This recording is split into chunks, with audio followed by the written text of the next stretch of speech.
masih banyak yang kurang yang kita ingin melihat Bapak yang harus bikin barang ini Ke depan ya. Iya.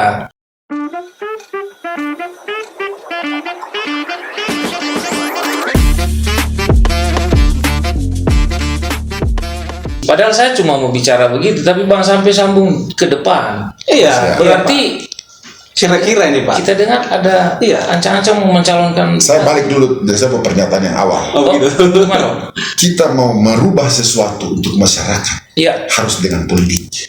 Oke. Betul. Ya toh? Siap. Ya. Dan kalau kita mau merubah dengan cara politik, kita harus terjun dalam politik. Oke. Saya sudah masuk, tetapi karena hanya wakil. Sekarang saya mau jadi bupati supaya saya bisa ambil keputusan.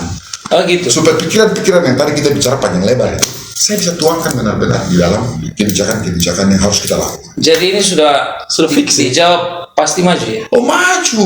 Oh. Masa kita mau lihat situasi seperti begini. Pengalaman saya 5 tahun sudah Sudah cukup, Pak, ya? Sudah cukup lah. Saya melihat bahwa ternyata banyak hal yang kita tidak lakukan. Siap. Dan kita bisa lakukan hanya dengan politik.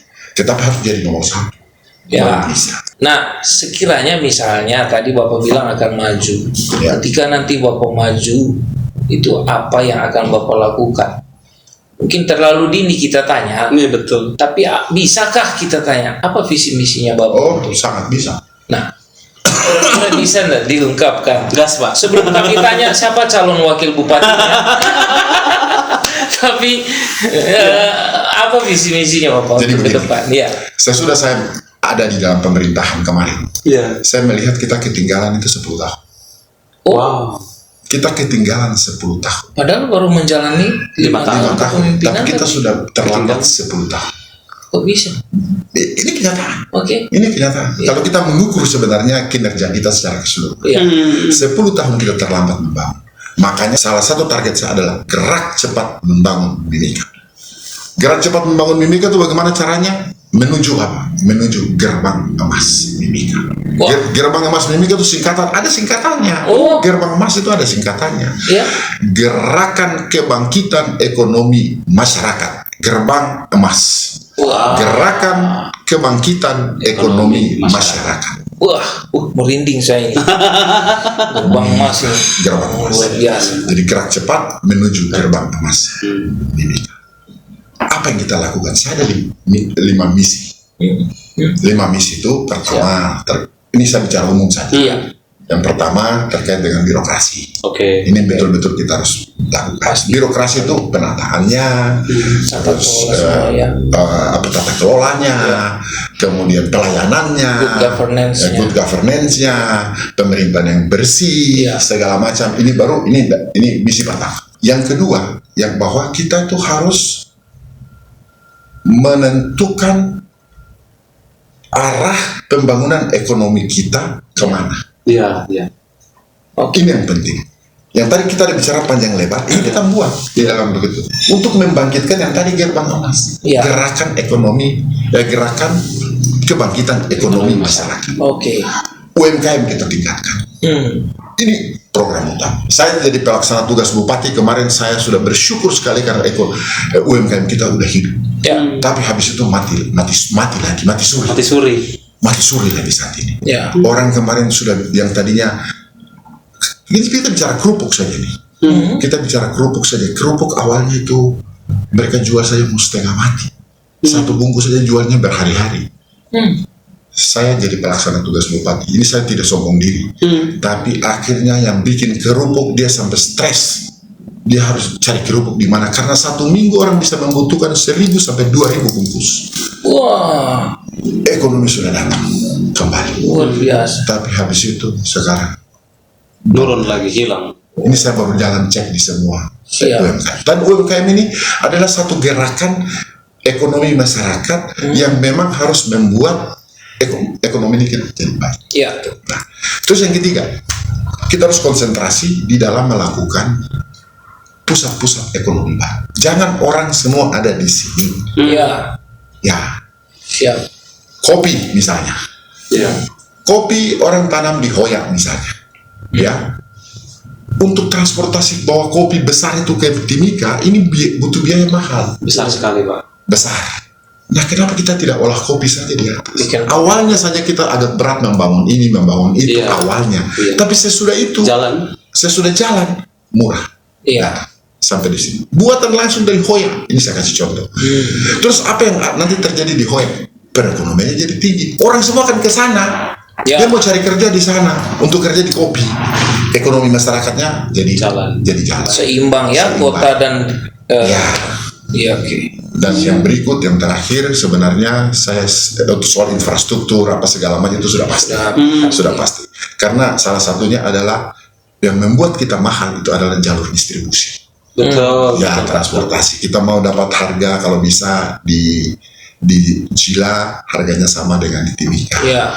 Di Potoi Buru harganya sama dengan Timika. Ini pemerintah harus intervensi. Pemerintah harus masuk. Bagaimana caranya supaya distribusinya nih tidak ada apa namanya? Tidak ada disparitas harga. Tidak ada disparitas harga di mana-mana. Caranya gampang. Ini ada otonomi khusus kok. Masyarakat itu harus menikmati apa yang mereka miliki. Betul. Dia mau ambil beras, masa beras itu dia harus datang ambil di Timika. Ya. Sampai di sini dia tidak, beras itu tidak pernah sampai di Timika, sampai di kampung. Iya. Karena habis itu pindah ke pasar semua. Kenapa pindah di pasar? Karena dia harus cari uang lagi. Dia cari uang untuk membeli bensin lagi untuk Iya. pulang ke kampungnya. Beras tidak pernah sampai. Pemerintah punya tugas untuk itu. Masyarakat tinggal diam saja di sana. Kita yang drop beras. Sediakan Semua. Guru-guru juga diam. Iya. Petugas medis diam. Semua diam di tempat. Kita yang jalankan. Pemerintah yang punya tanggung jawab ini. Itu yang penting. Dan yang terakhir itu pembangunan dari kampung ke kota. Ya. Pembangunan harus dari kampung ke kota. Kita harus bikin kampung itu punya warna. Misalnya, ada kampung-kampung ini kan banyak nih. Kalau bisa, kampung ini cita-cita saya dari dulu sebenarnya. Kampung ini dia penghasil jeruk. Ya. Oke. Kita cari jeruk, datang di kampung itu. Betul. Kita mau cari cabai, datang di kampung ini. Itu ada di situ. Jadi jangan semua ada di situ. Sudah dalam bentuk sentra-sentra, Pak. Ya, jadi sentra-sentra ekonomi itu kita Betul, bangun. terjaga. Kita bangun dan warna-warna itu. Jadi kita harus bangun branding. Ya. Ya, ini yang paling penting, branding. Kita mau kampung pisang misalnya. Kita bicara kampung pisang, kita misalnya datang Penghasil di pisang. kampung Timika Pantai misalnya. Itu pisang saja. Semua. Kita mau cari pisang, datang ke Timika Pantai. Siap. Ini ekonomi mereka jalan. Betul. Dan dia sudah tahu bagaimana. Terus kita cari marketnya. Tugas pemerintah. Ya. Jangan dia bikin semua tapi kemudian tidak. Dan ada satu lagi yang saya rencanakan dalam ini program besar memang. Ya. Itu searah dengan program pemerintah pusat bahwa kita harus siapkan lahan pertanian sebanyak-banyaknya untuk mengantisipasi bencana dan cuaca ekstrim yang saat ini mulai berubah. Betul. Kita khawatir sekarang orang musim hujan tapi dia jadi musim panas. Orang daerah yang tiap hari hujan dia jadi panas. Tapi daerah yang tidak pernah hujan, tidak pernah panas, sekarang jadi hujan terus. Ini beda nih, beda. Sudah mulai ada perbedaan situasi. Iklim, ya. Iklim kita nih, makanya sesuai dengan arahan pemerintah pusat, saya kira itu benar. Maka kita mau buat lahan-lahan pertanian. Dan saya lihat lahan-lahan pertanian kita bebaskan dari PBB. Wah, luar biasa. Pajak. Semua lahan pertanian kita bebaskan dari PBB. Wow. Ya, lahan pertanian. Dan ini memang target. Siap. Satu. Yes. Iklan lagi nih, contoh saja. Iklan di Timika ini. Iya, Contoh. iya. Ya. Kita ini kan kalau pasang spanduk harga murah, tapi bikin tulisan iklan yang bagus, nama hotel atau nama restoran yang bagus dengan segala macam, itu kita bayarnya mahal sekali. Ini harus dibalik mindsetnya. Ya. Kenapa? Harus dia lebih murah daripada orang yang tempel-tempel dan kain-kain itu. Atau dan kayu-kayu. Kita harus balik mindsetnya. Iya. Kita tidak usah belajar jauh-jauh. Di Indonesia banyak kok, seperti di Bandung, Siap. di Jogja. Itu kalau kita lihat kalau malam luar biasa. Iya. Padahal hanya segitu aja. Dia bayar terbalik. Dia bayar terbalik. Orang yang bayar bikin bagus, dia bayar murah. Orang bikin jelek-jelek kasih mahal ya. Biar dia tobat. Saya mau buat yang bagus. Apa yang terjadi? Multiple effect. Kota jadi indah, kota jadi terang. Kita tidak pernah juga bayar listrik, karena yang bayar listrik itu yang punya rumah sendiri. Iya toh. Kamtipasnya jadi baik karena kota terang. Iya kan. Nah hal-hal ini investornya juga jadi masuk. Segala macam. Hal-hal yang begini yang harusnya ini pikiran-pikiran simpel, tetapi dampaknya begitu besar. yang harusnya kita Siap. lakukan. Iya, iya, iya. Begitu kurang lebih. Jadi Ya. ini rencana-rencana saya dan target saya selama memimpin, kalau saya jadi bupati dan 5 tahun ke depan, 2 distrik yang saya akan kembangkan dan seriusi dalam pembangunan dan bahkan bikin satu badan khusus Iya. untuk membangun 2 daerah ini, yaitu Mimika Barat dan Agimuka. Kenapa? Karena mereka 2 ini adalah distrik tertua Oke. yang saat ini dilupakan. Timika ini ada dulu karena ada Kokonau Betul. dan ada Agimuka.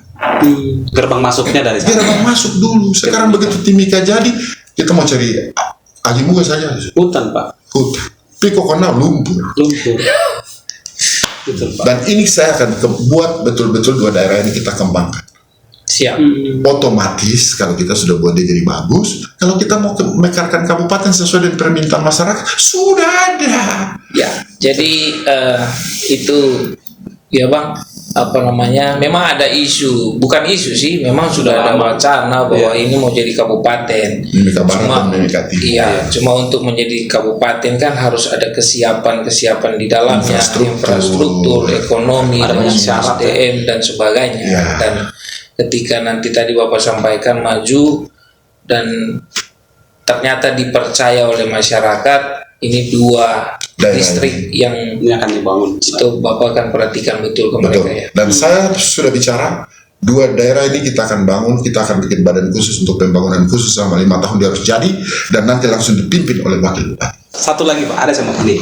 Gini, Bapak pasti sudah tahu lah ya, selama di Timika ini sudah tahu bagaimana berwarnanya masyarakat di Kabupaten Mimika. Mungkin dari seluruh dunia ada di sini. Ya. Itu kan mulai dari yang gelap, yang terang gitu kan. Nah, bagaimana Bapak melihat ini sebagai satu potensi yang besar untuk membangun Mimika ini ke depan? Seperti tadi yang Bapak sampaikan, banyak program-program. Bagaimana Bapak merangkul mereka, orang-orang dari seluruh Indonesia, bahkan orang-orang dari luar begitu, sehingga ini menjadi keberagaman ini menjadi sebuah kekuatan untuk terjadinya percepatan pembangunan di Mimika, Pak. Oke. Ini pertanyaan bagus. Saya selama ini selalu mengatakan bahwa Mimika ini sangat heterogen. Ya. Betul. Berbagai suku, berbagai agama, berbagai culture, berbagai segala macam ini ada di Mimika. Betul. Ya toh? Ya. Ini kekuatan bagi kita Ya. sebenarnya. Bukan justru menjadi bukan parsial, bukan Ancaman. bukan jadi ancaman supaya ini suku ini berkelahi dan suku ini tidak boleh. Makanya selalu saya bilang kepada kita semua dalam semua sambutan saya, bahkan sampai saya ciptakan satu lagu untuk menyatakan bahwa kita harus buat Mimika ini jadi rumah kita. Itulah yang membuat orang akhirnya menyebut Bapak sebagai Bapak toleransi di Mimika. Mungkin. Dan itu sudah terjadi, Pak. Tapi kita harus buat Mimika ini jadi rumah kita. Kalau kita merasa kita numpang, Ya. kita tidak punya tanggung jawab terhadap rumah itu. Tapi kalau kita merasa rumah itu milik kita, Rasa memiliki, Pak. kita punya rasa memiliki, sehingga kita pasti bangun sama-sama. Dan bagaimana supaya bisa memiliki itu tugas pemerintah. Bagaimana betul-betul tidak ada lagi disparitas, bukan disparitas tidak ada perbedaan tadi antara swasta dengan ini negeri, tidak ada perbedaan dikotomi. Tidak boleh ada perbedaan antara ini orang asli Papua dengan orang Jawa atau kita jadi satu. Mimika rumah kita. Mimika harus jadi rumah kita. Honai kita. Honai kita. Oh, betul, honai kita. Makanya sampai saya cipta lagu untuk lagu ini saja, untuk barang ini, karena saya mau buat supaya masyarakat itu betul-betul merasa di sini. Dan puji Tuhan ya, saya melihat bahwa sudah mulai ada rasa-rasa seperti itu, bahwa tidak ada perbedaan, tidak ada ini. Makanya saya datang di acara Muslim saya hadir, acara Hindu saya hadir, acara Jawa saya hadir, acara Batak saya hadir, acara Manado kemarin kakak Besu saya hadir. Hadir ya? Hadir. Semua acara, bahkan sekarang saya sudah diangkat khusus oleh Sulawesi Utara sebagai apa itu apa kemarin itu istilah itu orang Minahasa itu angkat menjadi orang yang dituakan. Iya. Di Batak saya juga diangkat jadi orang yang dituakan. Di Flores saya juga diangkat sebagai sesepuh. Iya. Di Buton saya dikasih keris sebagai panglima besar. Wow. Jadi artinya itu tujuan apa? Supaya kita jadi satu. Mimika honai kita. Luar biasa. Bapak, jadi terima kasih banyak hal yang kita sudah bahas, bicarakan. Cuma memang karena waktu yang sangat sempit, yang terbatas begitu ya. Tapi ya jujur saja, saya secara khusus merinding tadi yang namanya Mimika Gerbang Emas tadi. Terakhir mungkin Bapak bisa sampaikan harapan, pesan, kesan kepada masyarakat sebelum nanti melepaskan jabatan setelah 2 bulan ke depan, 6 September. Sebelum saya jawab itu, sedikit tadi saya lupa, saya mau katakan begini, bahwa pemerintah itu harus berdiri di depan. Setuju Pak. Mimika ini kan kalau orang bilang, oh itu ada Freeport, ini ada YP Maka, oh ini ada pemerintah. Kalau Freeport ada masalah, pemerintah diam, kau urus Freeport sendiri. Ada YP Maka ada masalah, YP Maka kau urus sendiri, pemerintah. Tapi sebenarnya harus pemerintah ada di depan. Iya. Jadi kalau ada persoalan dengan Freeport, pemerintah harus di depan. Maju. Ada persoalan dengan YP Maka, pemerintah harus di depan. Karena pemerintah ini adalah apa ya? Orang tua yang ada di daerah ini. Ya istilahnya dia penjaga rumah dalam tanda kutip ya. Jangan sampai orang di dalam rumah itu menjadi seperti orang asing. Betul. Jadi itu persoalan. Kita yang harus di depan. Supaya kita bisa merubah juga mindset cara berpikir dari semua orang. Termasuk di Freeport, termasuk di YP Maka, termasuk masyarakat banyak. Bahwa kita harus di depan. Ada tamu datang, harus lapor pemerintah. Ada apa datang, ada segala macam, pemerintah harus di depan. Itu makanya saya pikir Freeport juga ataupun YP Maka juga mereka merasa bahwa mereka punya keinginan juga bahwa pemerintah harus di depan supaya melindungi mereka. Siap. Saya yakin seperti itu. Pasti. Sama seperti Salam Papua. Salam Papua juga tapi Salam Papua juga merasa bahwa kalau bisa pemerintah ada di depan. Jadi kalau ada hal-hal ya kita berlindung di pemerintah. Siap. Ini kan sebenarnya seperti begitu. Oke. Terakhir yang saya sampaikan bahwa yang pertama bahwa saya minta maaf kepada seluruh masyarakat Kabupaten Mimika bahwa masyarakat selama kami menjabat on top lah ya, dari tahun 2019 sampai 2024 ini dalam masa jabatan tinggal 2 bulan saya ini saya atas nama kita semua pemerintah kami minta maaf, mungkin banyak hal yang belum kami buat, belum hal yang kami belum sentuh, tetapi walaupun niat kami besar tetapi mungkin tidak tersalurkan, saya minta maaf untuk itu. RPJMD kita yang tadinya kita targetkan harus paling tidak 80%, saya harap kami sementara lagi menyusun evaluasi target kami, ya mudah-mudahan dia di atas 50%. Tapi artinya belum semaksimal apa yang kita harapkan sebenarnya. Jadi saya minta maaf untuk itu. Tetapi jangan kita kecil hati, mari kita sama-sama pasang badan, bagaimana kita berangkulan, mari kita rapatkan barisan kita, bergandengan tangan, semua suku bangsa, semua agama, semua budaya, mari kita bersatu untuk membangun Mimika ke depan, paling tidak untuk 5 tahun ke depan. Supaya kita bisa membangun masyarakat sesuai dengan tadi kita bicara lagi. Luar biasa Bapak, bergandengan tangan untuk menuju gerbang emas Mimika. Menuju gerbang emas. Emas Mimika. Baik, pemirsa Salam Papua yang setia dimanapun Anda berada, di penghujung podcast kita kali ini, kami sangat berterima kasih untuk Pak Bupati Johannes Retop yang sudah banyak hal menceritakan ya dari semua hal yang dialami, Bang ya. Ya, sudah luar biasa. Ya, pengalaman kepemimpinan baik dari sisi enaknya dan tidak enaknya. Cuma satu hal yang kami bisa kutip juga tadi bahwa semua harus seorang pemimpin itu harus berbesar hati dan sabar. Tujuannya untuk kepentingan masyarakat. Kita akan berjumpa kembali di podcast kita yang lain dengan topik-topik yang pasti sangat hebat ya. Dan mungkin Bang saya akan akhiri podcast kita kali ini. Saya percaya Bapak di samping saya ini adalah pemimpin yang visioner. Jadi jangan ragu ya. Tahu maksud saya toh. Jadi akhirnya saya akhiri podcast kami kali ini. Terima kasih banyak Bapak. Saya akan tutup dengan pantun. Burung Nuri, burung cendrawasih. Sekian dan terima kasih. Amulo, Nimau Nimau Timi, Saipa, salam Papua. Salam Papua. Oh iya, Maksud begitu. Oke. Sip. Bunyi Terima luar kasih. biasa.